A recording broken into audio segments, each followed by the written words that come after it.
Terror, basicamente um dos melhores gêneros que existe da literatura e da ficção, e que vive de atrair cada vez mais pessoas pra dentro dele, juntando um exército de esquisitos. Porém, algumas pessoas acabam mais perdendo o fio da meada e tornando histórias de terror mais de um fetiche descarado. Mas antes disso, já se sente confortável na sua melhor cadeira, apague as luzes do banheiro e fale ao varalho 3 vezes no espelho, pois hoje o vídeo é sobre ela, as incríveis e bizarras creepypastas.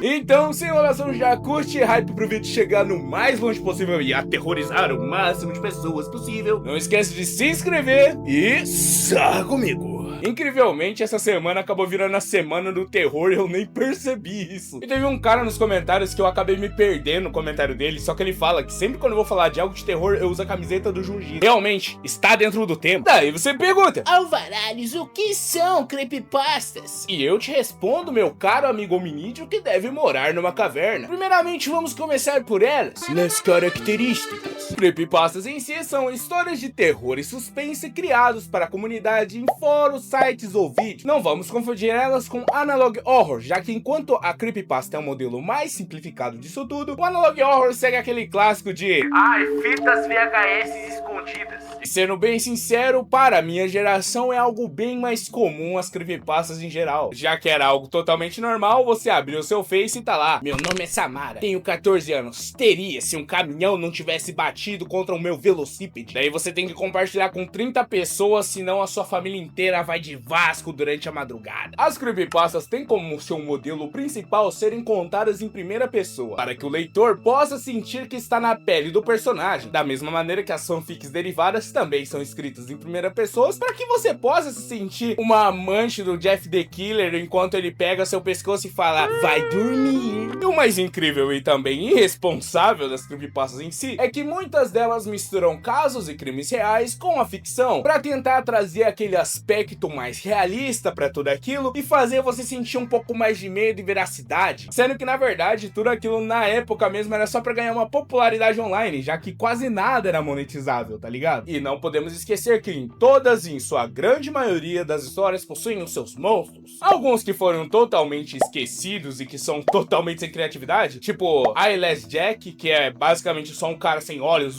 meu Deus do céu, maluco vê criança esperança e fica com medo. Ou também histórias que são escritas, né, por escritores como Machado de Assis, tipo o Slenderman, que é só uma foto de uns moleque brincando no parque e não, o que é esse monstro tentaculoso atrás de mim? E basicamente naquela época você criar uma creepypasta era você tá competindo com um monte de gente, porque como a internet ainda tava bem nichada em poucas coisas, você tinha que criar sua creepypasta para ela ser mais assustador e melhor que a outra, já que hoje temos as ferramentas que são as edits pra gente poder se lembrar de algo que foi esquecido. Porém naquela época não era algo tão forte assim ter um fancam do Jeff the Killer. Na verdade era mais comum, porém outras creepypastas mais isoladas não tinham, então era muito mais fácil você ser esquecido, então vivia nessa batalha constante de tentar ser o melhor. Porém uma coisa que a gente sabe é que muitas dessas creepypastas que tem hoje em dia são apenas fotos que foram totalmente escrotizadas no Photoshop, já que o próprio Jeff the Killer em si e o Smiling Dog são apenas imagens que foram totalmente modificadas, sendo o próprio Jeff the Killer a imagem de uma mina que sofria cyberbullying, tá ligado? E o pessoal acabou escrotizando muito a foto dela no Photoshop, o que acabou transformando ela teoricamente num monstro. Sem contar do fato que muitas dessas creepypastas acabaram ficando datadas e a gente não tem mais medo delas assim, sendo uma delas o Ben Drowned, que é uma fita misteriosa que você ganha do Legend of Zelda Majora's Mask, onde tem um personagem que na verdade é uma pessoa humana presa lá dentro que vai ficar te seguindo. E uau, como isso é assustador. Porém hoje em dia não tem mais tanto efeito assim, porque mano, quem que vai ter um videogame de fita pra poder ter a chance de ser amaldiçoado? No máximo a única pessoa que tem essa chance é o seu Wilson. E se um dia você me perguntar: Alvaralhos, que creepypasta você achava mais assustadora? Sendo bem sério pra vocês, não tinha creepypasta que eu achava assustadora, porque eu já consumia o terror desde cedo com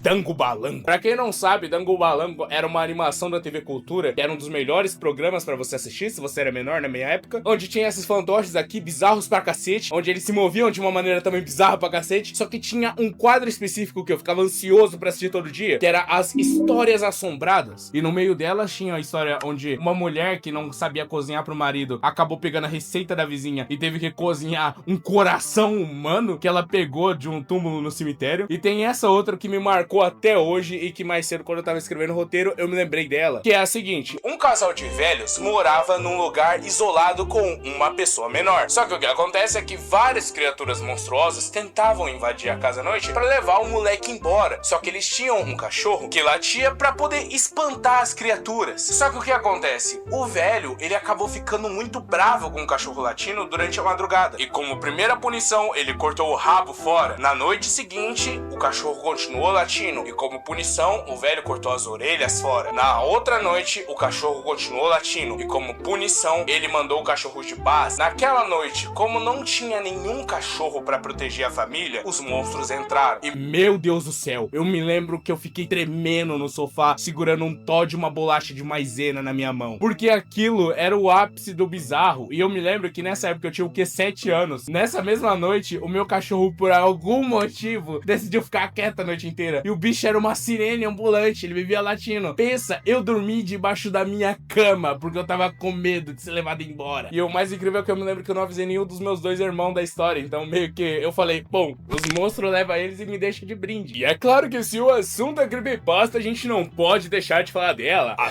fandom. Já que a fandom de creepypasta se dividiu entre 2 pessoas: os escritores, aqueles que eram a encarnação de Edgar Allan Poe, que escreviam histórias cada vez mais assustadoras, e o pessoal que tinha tesão no Jeff the Killer. Aí são 2 pessoas diferentes. Já que eu me lembro que eu estudei com uma menina no 7º ano que ela era apaixonada pelo cara. Eu não tô brincando, ela tinha desenho no caderno, tinha escritos dela no Wattpad falando que, meu Deus do céu, eu posso mudar ele. E também, é claro, aquelas histórias crinjola, onde basicamente o Jeff, ele sequestrava uma menina e fazia dela o seu pet, o seu brinquedinho. Aquilo lá era o início do Dark Romance moderno. E também tinham várias fanfics feitas justamente com esse foco, onde o Jeff era um menino mau com as outras pessoas, mas um doce com elas. E sempre tinha aquele momento clássico onde o Jeff the Killer tava chorando. Daí chegava a menina pra poder fazer ele parar de chorar, e ele fazia aquele: saia de perto de mim, eu não quero falar com você, e abandona a guria no meio do nada. Basicamente um vídeo do Renato Garcia, só que sem choro. E eu ainda me lembro, cara, que teve um momento onde eu peguei, ajoelhei meus pequenos joelhos no chão e falei: por favor, invente logo a IA, Senhor Deus, e faça com que todos os artistas passem fome. Por conta que no primeiro momento em que eu bati o olho em Mansão Creepypasta, foi o momento onde eu desejei que a humanidade fosse resetada. Mansão Creepypasta, pra quem não sabia, era uma mansão onde todos os monstros possíveis moravam lá como uma família. No caso, uma família desse tipo de família aqui, tá ligado? Daí, basicamente, a estrutura era o Slenderman, que era o mais velho, era o pai deles, e o restante era tudo irmão incesto, já que basicamente tinham várias histórias onde um pegava o outro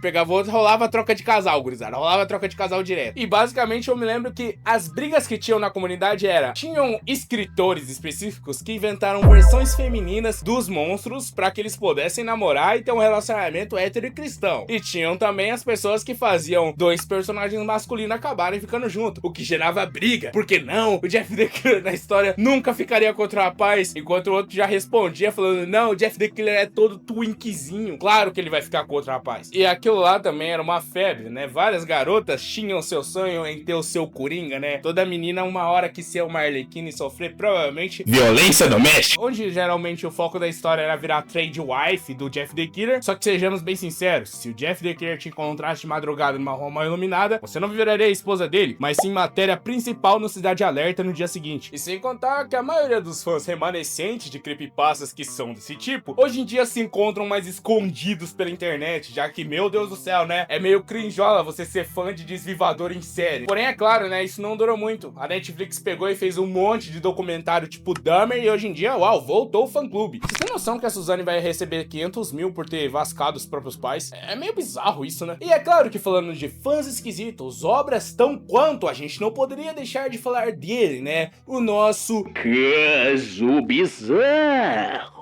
caso que eu vou contar pra vocês hoje é um dos mais clássicos e que mais marcou a comunidade que era fã de creepypastas. O caso que eu vou trazer pra vocês hoje é conhecido como Slenderman Stabbing. Esse caso é considerado como um dos momentos mais realmente assustadores da comunidade, devido ao fato que ele saiu completamente do digital e acabou se tornando um crime real. O que rolou foi que em 2014 em Waukesha, em Wisconsin, nos Estados Unidos, duas meninas de 12 anos, Anissa e Morgan, acabaram levando uma amiga delas, Peyton, até uma floresta, com o objetivo normal apenas de caminhar. Porém, as duas estavam carregando consigo facas, onde em determinado momento da caminhada, as duas começaram a atacar a Peyton, dando um total de 19 facadas, onde depois disso tudo, elas acabaram saindo andando pela floresta em busca de encontrar o Slenderman, já que depois que descobertas, elas acabaram falando que tudo aquilo foi feito para poder acalmar o Slenderman e provar sua lealdade, já que o mesmo tinha prometido que se elas não fizessem isso, ele mesmo atacaria a família de ambas e não deixaria ninguém para trás. O mais surpreendente dessa história é que as duas sozinhas caminharam por quilômetros de estrada até encontrar uma floresta, e as duas foram encontradas com vida e aparentemente bens na medida do possível. E a Peyton também acabou sobrevivendo a isso tudo, já que depois do ataque brutal que ela sofreu, ela ainda conseguiu se arrastar até uma estrada, onde um ciclista acabou socorrendo ela. Novamente, os manos do pedal salvando o dia. E depois disso tudo, as duas foram julgadas como adultas devido à gravidade do crime que elas cometeram. Porém, durante o julgamento, elas se diziam inocentes, falando que fizeram tudo aquilo para provar a lealdade ao Slenderman e para salvar a família delas. O que acabou gerando diversas discussões dentro da comunidade sobre quem estava acessando esse tipo de conteúdo e o quão fácil era acessar ele, já que a investigação descobriu que há um bom tempo, cerca de meses, elas já estavam planejando o ataque e que já tinham deixado tudo certo para que ninguém encontrasse a menina e para que elas pudessem realizar o ritual delas. Só que olhando do meu ponto de vista atual, isso mais me cheira a manipulação de alguém externo. Como em 2014 a internet ainda estava caminhando e era considerado ainda uma terra sem lei, a coisa mais fácil que acontecia naquela época era o famoso aliciamento ou grooming, onde pessoas maiores com índoles totalmente questionáveis acabavam incitando e insinuando para que jovens realizassem essas coisas. O que não é difícil de você basicamente abrir qualquer canal de notícia hoje em dia e ver que tem alguém que por Discord mandou a pessoa se desvivar ou fazer algo horrível com animais. E basicamente essa teoria ela ganha mais força de que foi um agente externo, já que a Morgan, que era uma das meninas que estava envolvida no ataque, sofria de esquizofrenia e até hoje ela se encontra internada recebendo o devido tratamento. Já a Anissa, em 2021, foi solta. Só que, incrivelmente, como no nosso mundo atual o inevitável é algo totalmente normal, em vez de afastar as pessoas da comunidade e deixar todas elas mais cientes do que acontece, se você deixa pessoas pequenas sem supervisão na internet, ocorreu muito pelo contrário. O caso foi divulgado e acabou se tornando mais uma creepypasta e mais uma página nessas histórias de terror que acabam atraindo mais gente ainda, fazendo com que a comunidade crescesse também de um nível desenfreado. Só que como um padrão de tudo tem que ser capitalizado em cima, acabou até virando um documentário esse caso das meninas, tendo apenas um efeito rebote, dando mais veracidade para aquelas histórias esquecidas que um dia já se tornaram as mais assustadoras da internet.